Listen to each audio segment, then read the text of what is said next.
Alors la grosse entreprise, celle qui en général est cotée en bourse et qui a une multitude d'actionnaires qui peuvent être des millions, celle-là, elle fonctionne de la manière suivante. Les actionnaires donnent leur pouvoir à un conseil d'administration qui les représente et qui lui-même va choisir le dirigeant de l'entreprise qui travaille à plein temps et qui prend la plupart des décisions concrètes et qui choisit de qui il s'entoure. Puis à côté de ça, vous avez des PME ou des entreprises de taille plus petite qui sont souvent des entreprises familiales où là, comme les actionnaires sont beaucoup moins nombreux, la gouvernance est différente et finalement le pouvoir reste concentré dans les mains de ces quelques actionnaires, par exemple la famille ou les fondateurs de l'entreprise.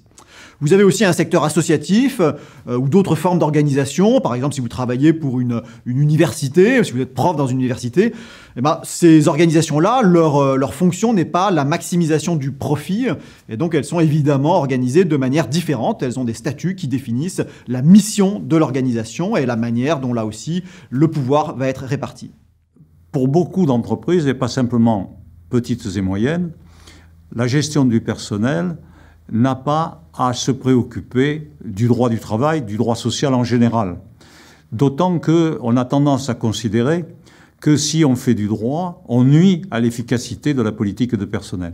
C'est sans doute réel, exact, si on vit le droit pour le droit et par voie de conséquence qu'on se contente d'en gérer administrativement les contraintes.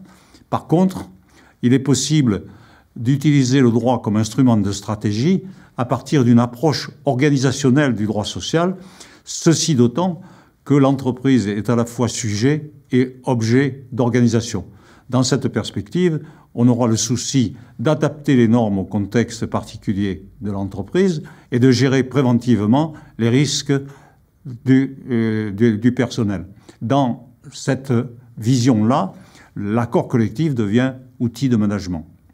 Réfléchissons à ce qui a changé sur les dernières décennies. On est passé d'un monde où finalement l'entreprise, ce qu'elle devait faire, c'est au départ financer l'achat de grosses machines qui permettaient à terme, au bout de parfois des décennies, de générer suffisamment de profit pour rembourser ces achats initiaux de capital physique, les machines.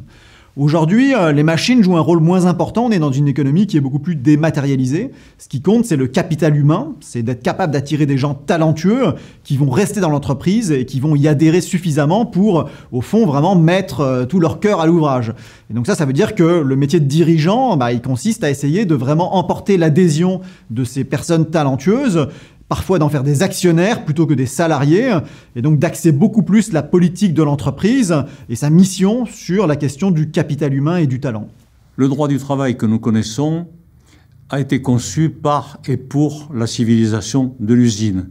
Au fur et à mesure des progrès des techniques de l'information et de la communication, ce modèle sera inévitablement dépassé, les normes conçues pour le concrétiser n'étant plus adaptées au contexte dans lequel elle prospère. Par voie de conséquence, naîtra un droit de l'activité professionnelle regroupant tous les travailleurs, du plus subordonné au totalement indépendant. Et dans cette perspective, la définition même de l'entreprise évoluera fortement. Je crois que ce qui est important d'avoir en tête, c'est que c'est bien d'explorer différents modèles. Il n'y a aucune raison de légiférer pour imposer un modèle unique et de le défendre mordicus en disant que c'est la seule manière d'organiser le travail dans une entreprise.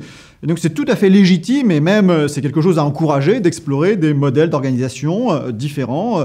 Et donc il n'y a là aussi vraiment aucune raison de penser qu'on doit aboutir à une homogénéité complète sur la manière dont le travail s'organise dans une entreprise.